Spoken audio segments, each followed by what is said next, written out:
Welcome to crypto market pulse. आपके साथ मैं हूं अयाज, क्रिप्टो मार्केट से आज की बड़ी खबरों के साथ। चलिए देखते हैं आज के टॉप हेडलाइंस। यूएस में सॉफ्ट इन्फ्लेशन डेटा से बिटकॉइन में रिकवरी, प्राइस $64,500 के ऊपर। यूके ने बनाई tokenization task force, Black Rock, Goldman सैक्स जैसे बड़े इंस्टीट्यूशन डेवलप करेंगे टोकनाइजेशन यूज केसेस। जापान में एसबीआई ग्रुप लॉन्च करेगा stable coin lending service. South Korea blockchain पर टोकनाइज करेगा गवर्नमेंट बॉन्ड्स। बिटकॉइन इस वक्त $64,500 के ऊपर ट्रेड कर रहा है। पिछले 24 घंटों में बिटकॉइन 4% से ज्यादा ऊपर है। बिटकॉइन में तेजी की वजह रही यूएस का जून का सीपीआई इन्फ्लेशन डेटा। अमेरिका में जून की इन्फ्लेशन 3.5% रही, जबकि मार्केट 3.8% एक्सपेक्ट कर रहा था।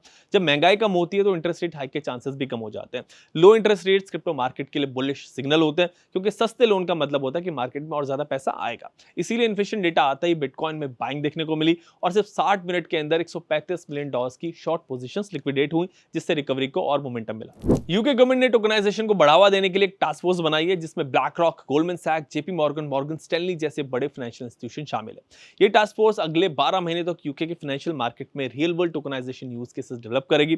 टास्क फोर्स स्टडी करेगी कि कैसे ब्लॉकचेन बेस्ड फाइनेंशियल इंफ्रास्ट्रक्चर से मार्केट एफिशिएंसी, लिक्विडिटी और सेटलमेंट प्रोसेस को और बेहतर बनाया जा सकता है। जापान के सबसे बड़े फाइनेंशियल ग्रुप्स में से एक एसबीआई ग्रुप अपने यूजर्स के लिए stable coin lending service launch करने जा रहा है। एसबीआई ग्रुप ने पिछले महीने अपना Japanese yen backed stable coin JPYSC launch किया था। अब अगर इन्वेस्टर्स जेपीवाईएससी को होल्ड करते हैं तो उन्हें इस पर 3% एनुअल यील्ड मिलेगी। साउथ कोरिया गवर्नमेंट बॉन्ड्स को ब्लॉकचेन पर टोकनाइज करने के लिए एक पायलट प्रोग्राम लॉन्च करने जा रहा है। जिस ब्लॉकचेन पर गवर्नमेंट बॉन्ड्स को टोकनाइज किया जाएगा वो ब्लॉकचेन बैंक ऑफ कोरिया की होलसेल सीबीडीसी से लिंक्ड है।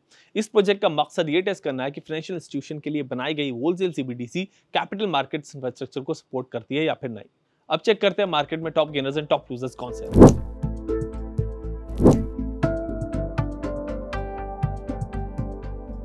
अब बारी है रेजिस्टेंस एंड सपोर्ट लेवल्स की। बिटकॉइन का रेजिस्टेंस लेवल है $65,500 से $66,500 के बीच। सपोर्ट जोन है $62,500 से $63,500 के बीच। इथेरियम का रेजिस्टेंस जोन है $1925 से $1975 के बीच। सपोर्ट जोन है $1785 से $1815 के बीच। बीएनबी का रेजिस्टेंस जोन है $586 से $592 के बीच। सपोर्ट जोन है $566 से $572 के बीच।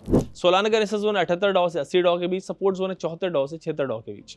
एक्सआरपी का रेजिस्टेंस जोन है $1.13 से $1.15 के बीच। सपोर्ट जोन है $1.06 से $1.08 के बीच।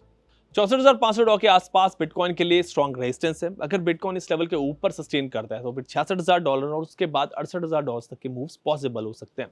अगर यूएस ईरान टेंशन नहीं पड़ती तब ये पॉसिबल है। दूसरी तरफ $62,000 के आसपास बिटकॉइन के लिए स्ट्रॉन्ग सपोर्ट भी है, जहां पर बायर्स मौजूद है। अगर आपका नजरिया लॉन्ग टर्म का है तो मार्केट वोलेटिलिटी के दौरान स्ट्रॉन्ग कॉइन्स को एसआईपी मोड में धीरे धीरे एक्यूमुलेट करना एक डिसिप्लिन अप्रोच हो सकती है। क्रिप्टो पे बाकी अगर आपका कोई सवाल है तो हमारे हेल्पलाइन नंबर पर कॉल कर सकते हैं।